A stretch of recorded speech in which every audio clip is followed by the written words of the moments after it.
The most dominant fighters in the UFC. I feel like there's a lot of UFC fighters who need to get their credit for going in there and dominating the fight from start to finish, or going in there and finishing their opponents in good fashion. So in today's video, I'm going to be going through the 10 most dominant fighters in the UFC today.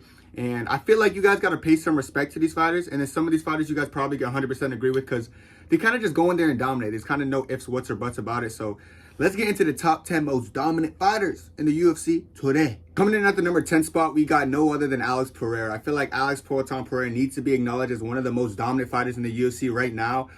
Sure, he has some fights where like he's losing, then he comes back and knocks him out. But like as far as dominance goes, I feel like his last couple performances has put him on a pedestal, because he went in there and made Yuri look so bad. He made Yuri look a lot worse than last time. Like the last time Yuri at least won a round, then got knocked out in the second in a kind of early stoppage. This time around, bro, Alex Pereira just pieced him up in the first, dropped him in the end of the first, then at the start of the second round, head kicked him to an oblivion and destroyed him. So I feel like he's slowly improving and getting better. And then we can't forget the Jamal Hill fight right before that, where he just said, hold up, ref, let me just knock this dude out, like getting me mad before the fight and all that, and hit him with a clean left hook and finish him there. So you're starting to see in his recent performance, he's starting to dominate a lot. And don't forget his early career when he knocked out that nobody to debut. I know the guy's not the best, but he still knocked him out in really good fashion. And then of course the Sean Strickland fight aged very well. He went in there and like made Sean Strickland look like he shouldn't be standing at all. Made him look like Sean Strickland should have just been Sean Nurmagomedov. He was just clearly a step ahead of Sean Strickland in the striking department. The only fight that really wasn't dominant for him was his win against Izzy, which was like what, Izzy was up 3-1, then he knocked him out later. That wasn't dominant in my opinion. And then obviously lost to Izzy. And then the Jan Blachowicz fight wasn't that dominant for me either. I feel like the Jan fight was kind of just like,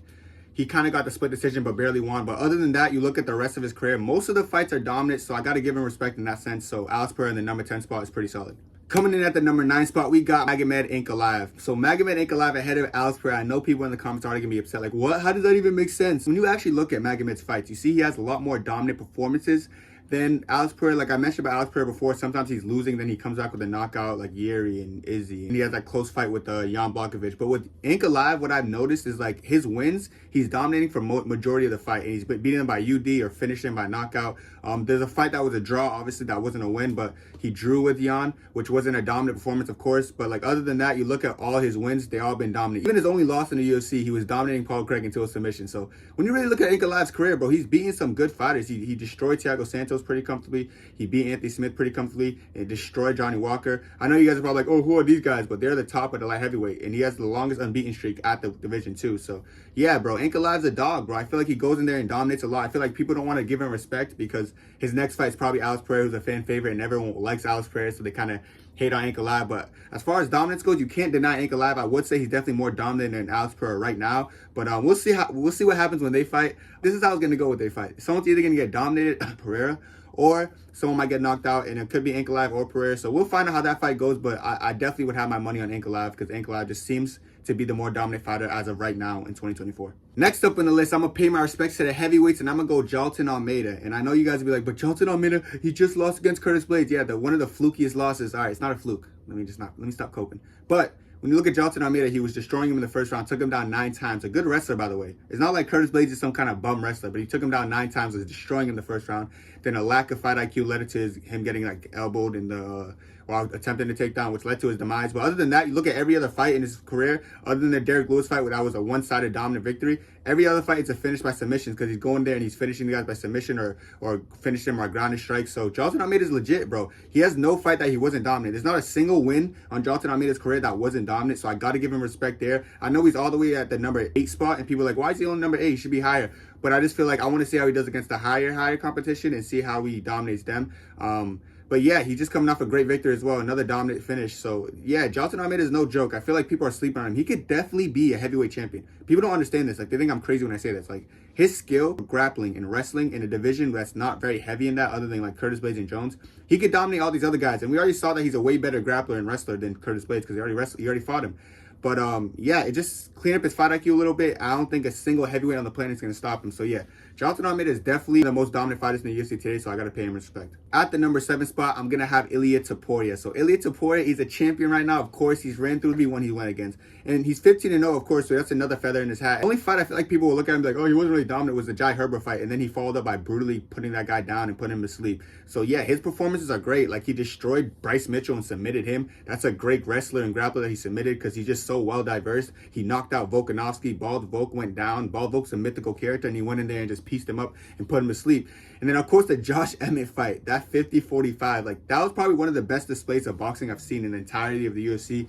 And just the fact that he battered Josh Emmett, like scary power, normally wants to engage with him in the boxing realm, but Ilya just sat in the pocket and was picking him apart brutally. So Ilya Topuria's dominance so far has been crazy. He's shown dominance on 155, on 145, and now he's going to fight Max Holloway next. And I almost feel bad for Max because I just don't, because Max, who gets hit a good amount, who like absorbs like the most significant strikes in the UFC, I don't think you want to absorb some significant strikes from Ilya because you might get put to sleep. But I do have Ilya in that fight, and I just feel like Ilya's dominance has been, it's been crazy, bro. I feel like you have to respect it because he's just been doing it against the best people on the planet. So, yeah, Ilya Topuria, bro, he's legit, bro. I feel like people are sleeping on him, and I feel like he's one of those champions who could have a long reign. Like, I don't see anyone stylistically who matches up very well with him just because he's so well diverse in everything. It's not just he's a good striker. He'll dominate you on the feet, yes, but he'll also dominate you in the wrestling realm, on the ground. His first fight, he destroyed this guy, and he scored 5 takedowns and was just mauling him the whole fight. So, Ilya Topuria, well diverse and very dominant in the UFC today. Numero 6, we got Khamzat Chimaev. Khamzat Chimaev, of course, as far as dominance goes, you got to put him on a dominance list. He's one of the most dominant fighters in UFC ever.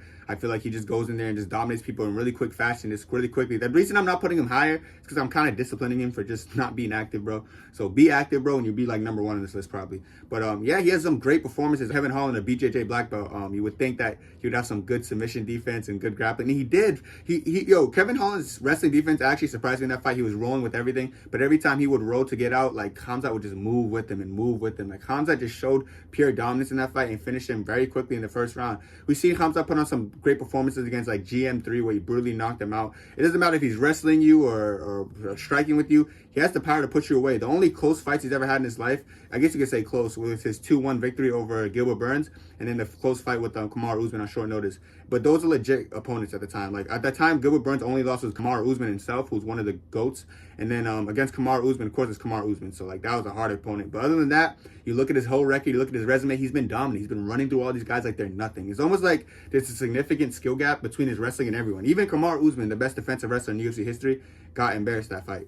So, as far as the wrestling goes, at least. So, yeah, Khamzat Chimaev, though, he's legit, bro. So, I'm going to definitely have him on the number 6 spot. Not quite in the top 5 because he's just a little bit unactive and it's kind of getting me mad. I do think he would have dominated Robert Whittaker, by the way. Like, dominated him, went in there and just mauled him. But, you know, he didn't show up to the fight. So, his boy Ikram, who he slept before, ended up getting slept again. So, yeah, bro, it's no, like, Khamzat, bro, just be more active and then you'll be rewarded on lists like this. But, yeah, right now, I'm going to say Khamzat Chimaev, number 6. Now we are in the top 5. And kicking off the top 5, I'm going to start off with Shavkat Rakhmonov because he's 18-0 and 18 finishes. Like, I feel like at that point, there's nothing more to say. Like, his performance against Neil Magny, beautiful. Wonderboy Thompson, beautiful. Like, went in there and choked him out. The only person to ever choke out Wonderboy. Fun fact, like, I feel like he just goes in there and beats people. Like, his fight against GF Neil, I want to say it was dominant, but, like, he was constantly walking forward and, like, attempting to hit him with some heavy shots. Like, and Neil landed some good shots. So Neil tested his chin. It's not like Shavkat's chin because we've seen Shavkat's chin tested at this point. So, yeah, bro, every time Shavkat goes in there, you expect a submission victory or a knockout victory.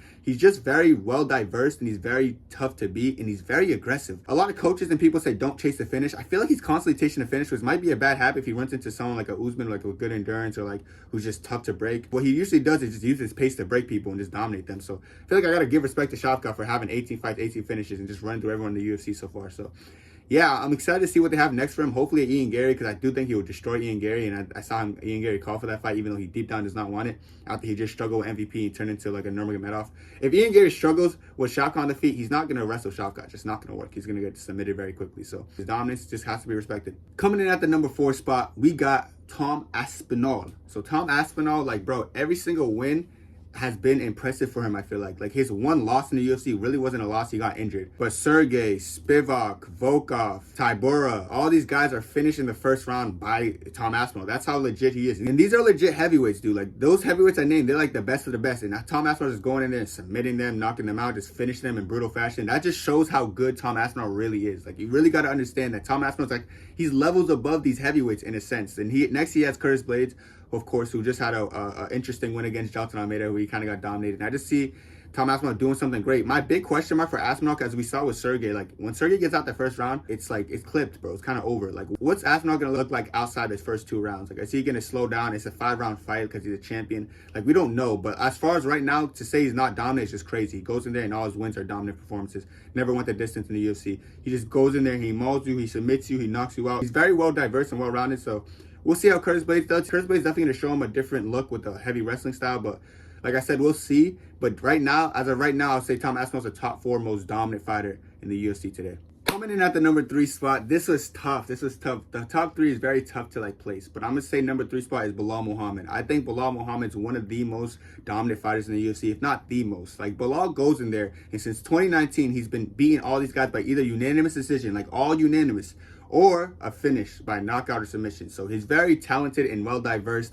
Of course, he had that one-sided performance against Stephen Wonderboy Thompson that was scored 30-25. And like, he took down Wonderboy at will and destroyed him and mauled him. You might be like, oh, Wonderboy's easy to take down. Shavkat went 1 for 5 in takedowns against Wonderboy. It's not like Wonderboy's easy to get taken down. He stuffed half of Tyron Woodley's takedown attempts. Like, Stephen Wonderboy is like not a bad defensive wrestler, but it's just that against Belal, like with his pace, endurance, and pressure and wrestling, he just can't survive it. That's why he got destroyed so one-sidedly in that fight. So like, you gotta respect fights like that. Of course, the fight he had against Gilbert Burns, oh, but Gilbert Burns had one arm. Okay, yeah, well, Belal went into the fight with one ankle. Imagine going into the fight barely being able to walk on one ankle compared to hurting yourself in the fight. Everyone's gonna hurt themselves in a fight. Like, Belal went in the fight with the injury compared to Burns, who hurt himself in the fight. So they gotta give Belal more credit for that 50-45 inning without shooting a single takedown attempt. And matter of fact, Burns is the only one to shoot a takedown attempt, and he got it stuffed. So that, who was shooting for the legs? Who was being the born fighter there? Like, bro, we saw Burns try to wrestle because he was getting destroyed. He got stuffed and he kept getting battered on the feet. And then, of course, the Sean Brady fight. They're like, oh, all Belal could do is wrestle. He can't stand up.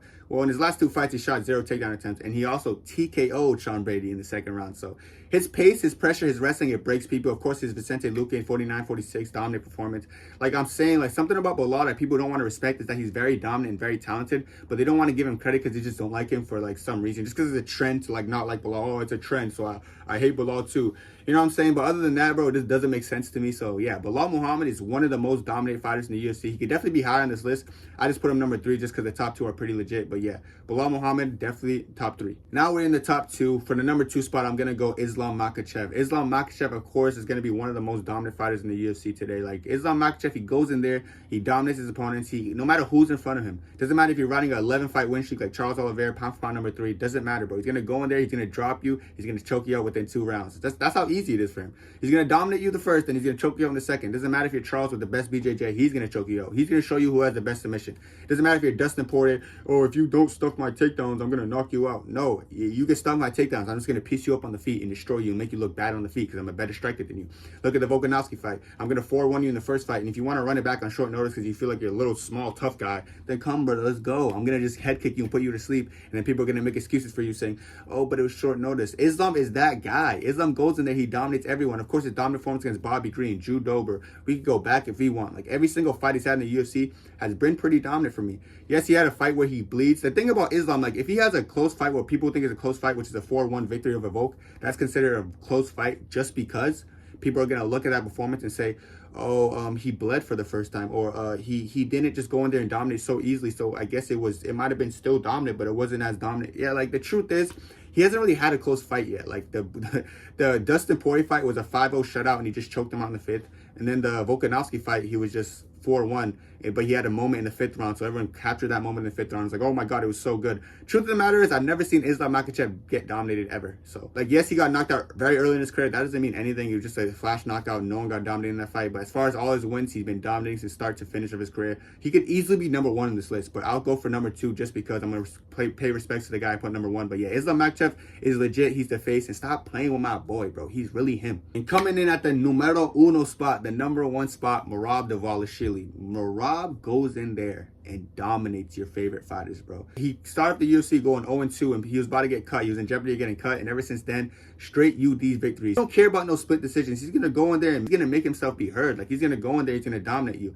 He's gonna dominate people like Henry Cejudo, Olympic wrestler, someone with that caliber of wrestling. He's gonna go in there and out wrestle them and embarrass them. He's gonna go get there with someone like Peter Yan, who's a great striker, has great trips, and make him look like he's just not supposed to be there. Like, Merab goes in there against the best, and I think it's just his constant pace and wrestling and endurance that breaks his opponents, because it turns to a point where they're like giving up on themselves in the middle of the fight because they just can't handle Merab. Even Jose Aldo, who stuffed every single takedown of Merab, he went 0 for 13 in takedowns, but it was just the clinch work at that point, the foot stomps, the shoulder shrugs, just outworking him in the clinch, just making him work and constantly defend, made him win decisively, just because he get 30-27 him just because of that. His pace and endurance is that hard to deal with. That's what dominance is to me. Like, going in there, even if your game plan isn't working, you're still imposing it until your opponent breaks. Even though Aldo didn't break, he ended up losing the fight decisively because he couldn't get any offense going because all he's thinking of is constantly defending takedowns.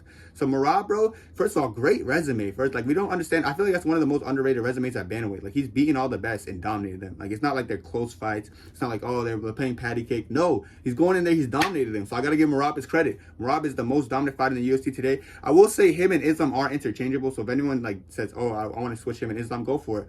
But yeah, and he's gonna fight Sugar next, and everyone's thinking, oh, Sugar's gonna catch him and knock him out. One thing Merab has shown us, he could get hit in a fight. He has very good recovery, and he has the ability to recover. And I just feel like Sugar's gonna break to his wrestling and his endurance and his pace throughout the fight. If he doesn't break, then Sugar just has the best endurance of all time, I guess. But common sense points that he'll break, and I think he will. But Merab Dvalishvili, I just have to pay respects to my dog. That guy's the most dominant fighter in the UFC. He's also my favorite bantamweight. That's not why I put him number 1, though. But, you know what I'm saying? Definitely the most dominant fighter, so I'm going to pay his respects. Shout out my boy Merab. All right, guys, that's going to be it for me. Let me know who y'all think is the most dominant fighters in the UFC. I feel like I aced this list pretty well. Maybe people might have Islam first, which I probably would agree with. I wouldn't mind that. But, yeah, I just have to pay respects to Merab. But let me know what y'all think down below. That's it for me. God bless. Choo!